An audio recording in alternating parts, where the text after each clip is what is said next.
Hello everybody and welcome back to the channel. Today we'll be playing Rush Royale, a merge tower defense mobile game. Basically what this game is all about is you have two people facing off against each other. Sometimes you're together, working together to defeat the enemies. Sometimes you're against each other. Today we're going to be going through some PvP and I'll be showing you how the game works. We'll talk about it in the gameplay, so let's get right into it. So I've already started a game. The whole point of this game is to use the towers that you have on your field and use them to attack the enemies that spawn from the portals that you can see that are on the top left and the bottom left of your screen. I'm using a monk. The monk is, as my main unit, needs to be matched up with other monks on the left, on the rows and columns of the screen. As they line up, they become more powerful, which is why you see I'm not doing much while my opponent is still merging their towers. There's a risk involved with the monk that if you can't get the units to line up correctly, then you won't have enough power to defeat the enemies as they come through your path. But as you are able to do so, then you can take care of this, keep the enemy from overwhelming your field. The other rule is when you defeat an enemy, it spawns on the other person's side of the field. So you want to defeat them as quickly as you can so they appear and overwhelm your opponent, which is what you see happen right there, and that's why we're able to snag the win. You know, you have different units called heroes, which you saw me use in the game. The hero that I'm using right now allows me to steal some of the mana, which is what we use to spawn our units in the game. I steal some of that mana and it comes to me, so I'm able to spawn more units. The whole point of this game for me is to be able to make to merge as much as I can. That's the whole point of playing this game for me, and so that's why I use the hero. It's not as strong as others, and depending on the playstyle, I definitely need to be using different heroes. So now that I've shown you a little bit of the gameplay, let's start off at the beginning and I will show you how the beginning of the game works out. So you click on PvP, you wait for your opponent, standard other games for other stuff, and here's what the beginning looks like. You start out with an empty board. Both opponents are just waiting to see what boss comes out first. Bedlam, if you allow him to survive too long, will shuffle your side of the board. And for my style, where I'm using the monk, I obviously cannot allow him to do that. That will cause serious problems down the road. And we're off to a great start already, where we have a column filled out. The thing that you have to pay attention when you're using monks are your intersection points. And you saw that I increased the middle monk right here. That's because when I complete the row right here, he'll become supercharged. And that's when I'm able to really get power out of my monk. The beginning can be arduous sometimes, and if you're unlucky, not much. You can't really get going with anything. And that's a risk that you run with playing monk, and it just comes as part of the territory, something you have to accept. The biggest thing you have to avoid in this game is getting stuck in the I don't want to lose niche, because once you do that, then you lose out on having fun on this game, and that's the whole point of playing video games, is to have fun. If you're not having fun, why are you playing at all? And I've struggled with that with this game a couple of times, where I feel like if I don't win, then I can't have fun, and for sure, try to avoid that as much as you can. So we're about to hit Bedlam. I'm going to combine these. He died so quickly. What I did right there was I upgraded my monk. The monks, when I upgrade them, get a boost for a limited amount of time, where they will deal increased speed and damage, and it's super useful for fighting bosses. And I tried to do that in preparation for fighting Bedlam, but I was already so powerful with the monks that I didn't even need to bother with that. The good thing about that is it wasn't wasted mana, it wasn't wasted effort. It recharges slowly over time, and so it's something that definitely just use as it comes to you. And I'm sorry if I rambled too much. I don't do well in trying to split my hands and my voice. We're at the point now where I can just largely let the game run itself until the end. My opponent's using a similar strategy to mine. You could say mine is more of a meta deck, where I have this unit right here called the Harlequin. The Harlequin mimics and copies the tower that it merges with. This is a Dryad where it upgrades any unit that it merges with, and the whole point of it is to get as high a tower as I possibly can. This is the Junker, I believe the name is. I forget at the minute. But what it does is when I merge it, it will spawn a random tower somewhere on the board. The Tribunal is a rough boss. I defeated it so quickly you didn't see it, but on the other person's side, it took a merging rank away from towers on my opponent's side, and you can see it's really messed with their strategy, and the enemy are now getting really far on their side. The last tower I need to mention that I'm using is called the Jester. The Jester can merge with any unit as long as there's some merging rank. Merging ranks, which I've talked about a little bit, is referenced by the shape of these towers. Circle means 1, the ellipse means 2, triangle means 3, and so on. As you increase in rank, the shape gets one more side, square being 4, pentagon being 5, hexagon being 6, and a septagon being the highest rank at 7. This is a super fun mobile game. It's free to play. They obviously have things that you can spend money on, and they really do try pushing bundles and other costs onto you. So if you're willing to put in the money, they definitely have enough for you to put money into. I've tried to stay as much of a free to play as I possibly can to go for the experience of it and just have fun with the mobile game. And I want to be able to share that with all of you. The Warlock that's coming up, his thing is that you can see on our opponents, they just had a tower get targeted and destroyed. The Warlock is also difficult because if you can't defeat it fast enough, it will heal itself over time, as well as put up a shield that will negate any status effects on itself, which it did right there. It's also brutal because if you don't kill it fast enough, it will keep cycling its meteor attack and destroying a random unit on your field, which it did 3 times to our opponent. The whole point of this, I mentioned it was a tower defense game.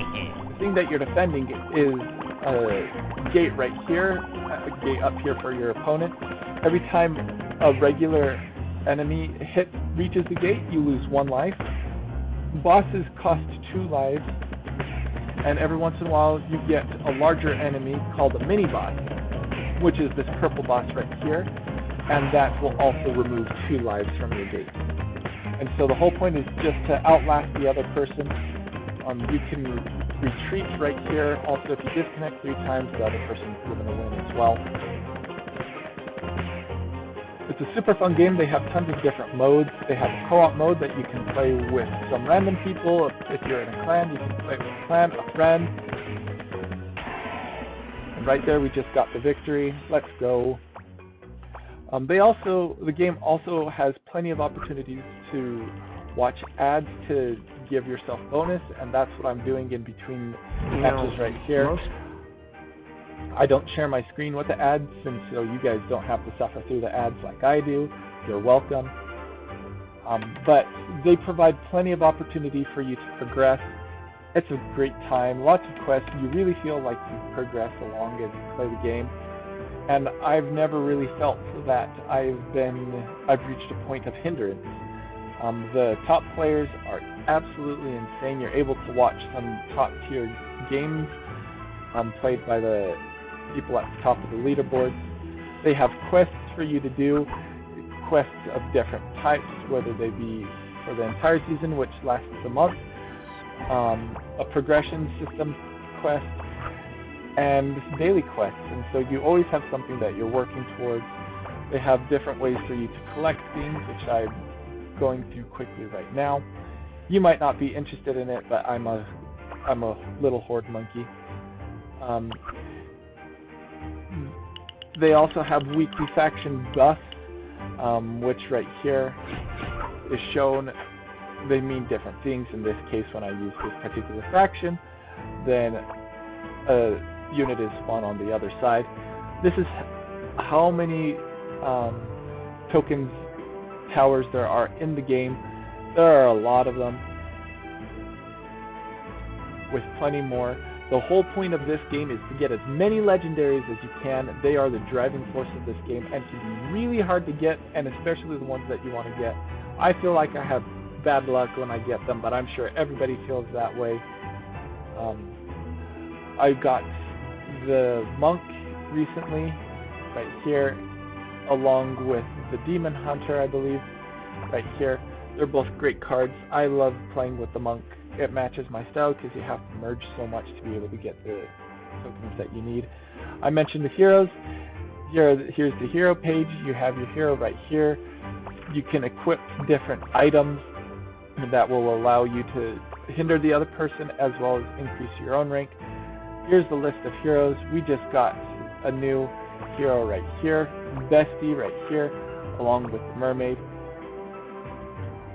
Again, I love using the trickster the most, being able to subtly mess with other people along with allowing me to have more of an opportunity to merge things. Matches my playstyle and the whole point of why I play this game. You get things for your weapons called weapon fragments, item fragments, and you craft them in this menu right here. Once you get 4 of a kind, you come down and you can merge these things. When you merge them, they become more powerful, like this. They also get faction bonuses, where if you play cards of a certain faction, they will give you the bonus for them. So one of the playstyles that you want to do with using the Junker is to copy it as many times as you can, because again, the Jester right here will merge with any rank, with any card, and that's the whole reason why you brought it along in this deck in the first place. Sometimes it might seem insane to waste a free merge on the Junker, but from what I've seen when I've watched other people play this style, it really does seem to help the most when you do so.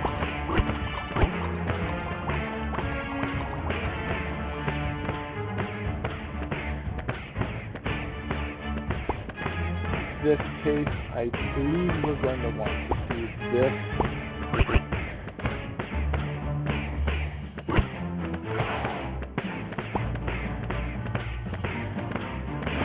One of the things I really love about playing these dryads is if you get a lot of them on the board at the same time, you're able to merge them together to create better ranks of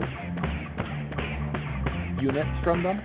And what starts off as a single level all of a sudden you can have maybe a level 4 on the board and you just go make one of your towers so OP. So what we're really hoping for right now is another monk right here. If we get that done, then he becomes super OP. And we did. So there we go, just in time for the boss. We were able to catch up and clear our board.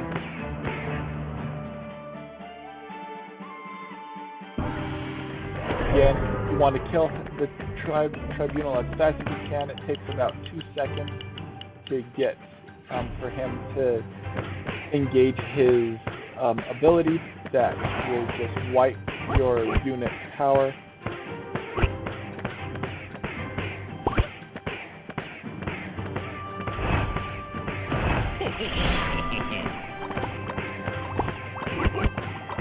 I wasn't able to start playing the monk until very recently, and so the first time I was able to achieve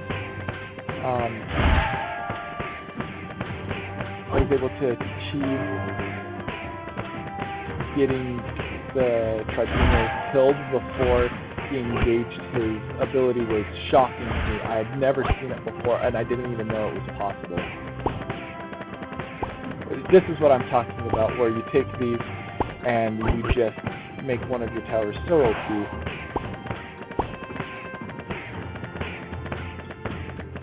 So after that over there,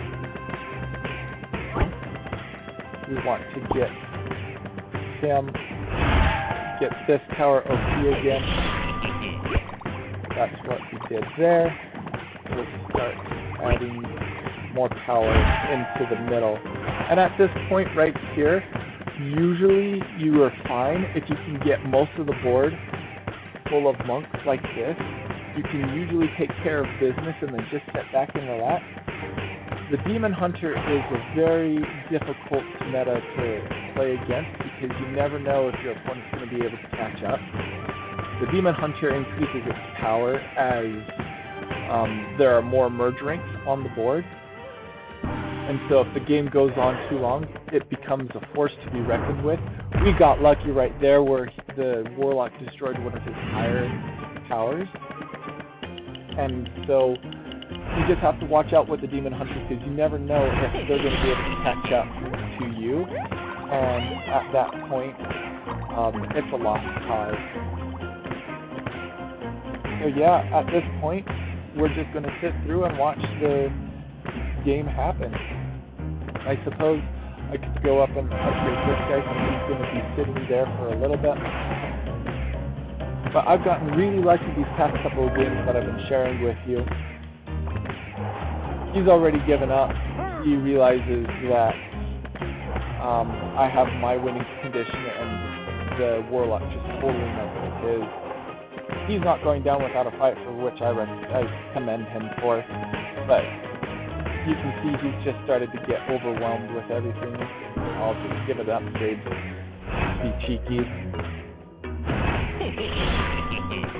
The hero that he's using is called the Trainer. The Trainer puts down a dummy that stops all enemies in their path for a certain amount of time. And as you upgrade him, he starts giving bonuses to your towers as well as bonuses to the training dummy. Sometimes it explodes. But yeah, I really, really, really love this game. Highly recommend getting into it. There are lots of cards for you to collect for those of you who love the randomness of getting rewards, never knowing what you're going to get. This is a great game for you. The more you upgrade your cards, the more critical damage you receive right here, and it affects all units, so it's super worth doing that. With your legendaries, you need to be selective with it because you don't want to, because it takes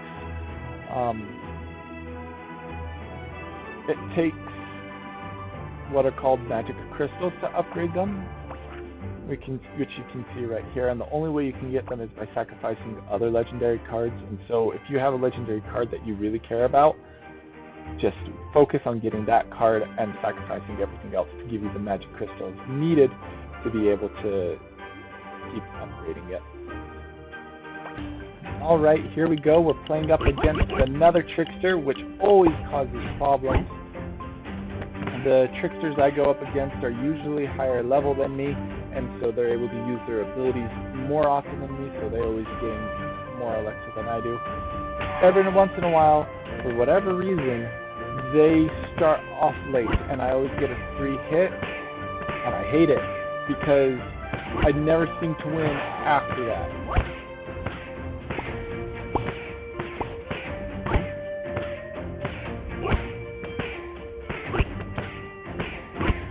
Okay, we need one more monk right here at the bottom if we're going to be able to bring this back.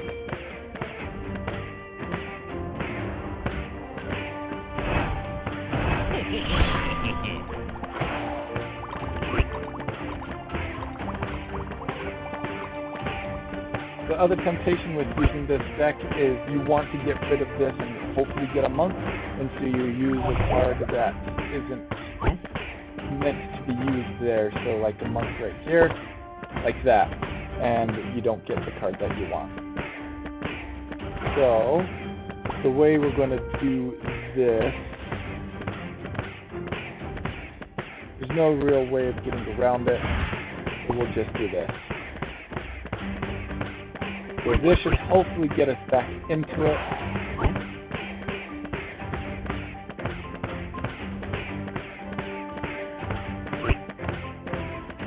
You can see right here this symbol. That happens every time you use the Harlequin, which mimics the unit that it merges with. It cuts the attack of the unit that you've merged. I'm unsure of the exact amount, but having a whole board of this is not my favorite thing in the world, but it's the hand that we were dealt, and we needed to be able to get that Harlequin taken care of. Get that bedlam taken care of.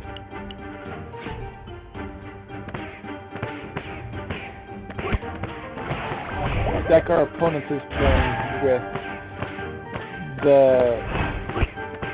whole point of it is to keep these units right here, called Inquisitors, at either 1, 4, or 7 units on the field, and they receive AoE attack and bonus damage.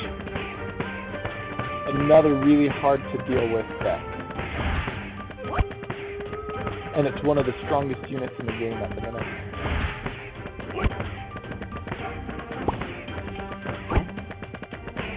So right now we're going to be performing a correction on our field, which we were able to be successful at right there.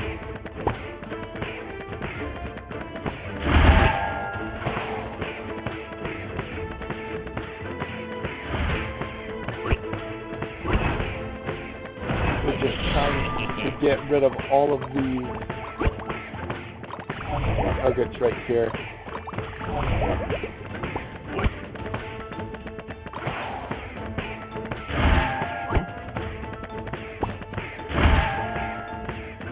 Which apparently we've been really successful at doing, which I'm very surprised by.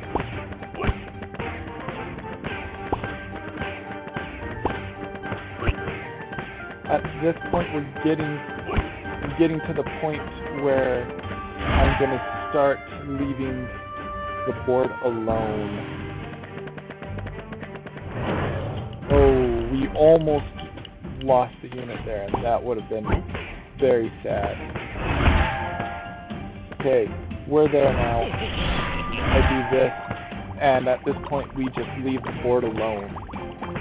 We'll upgrade the Jester right there, and we'll just leave him alone.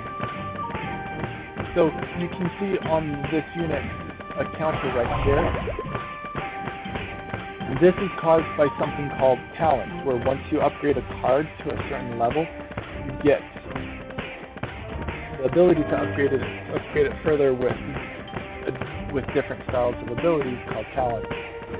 And these talents range from increasing area of effect attack to when you merge they do something to the field.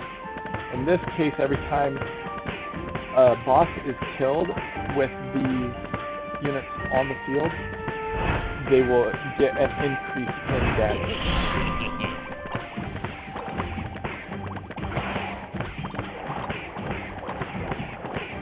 And you can see that right here.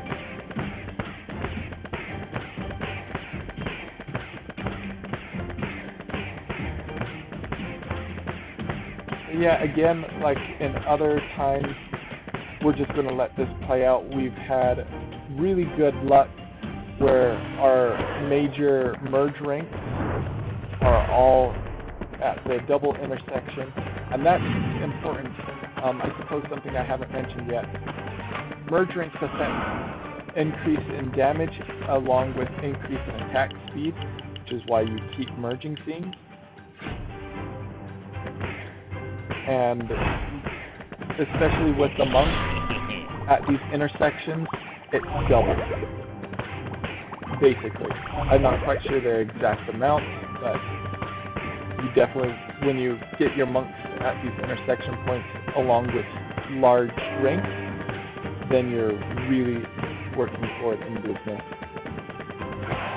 And you can see we're able to have an almost perfectly clean board while our opponent is having issues keeping his board clear. And so if I had to guess, I would say that we would win, but again, the Inquisitor is the strongest unit in the game. It's the thing that everybody strives to get and get upgraded quickly to get access to the more powerful ranks, the more powerful talents. And you can see he's been able to catch up to us because of it. And at this point where he has such high level of units, most likely he's going to be able to win that. What the virus does, you saw that green blob go flying. Whenever it hits one of our things, it slows down the attack speed of that unit for a designated amount of time, and then they become immune to it. And so basically everybody will get sick, and then they'll get better, and then we'll be done with it. But now, because of how much they were able to get their,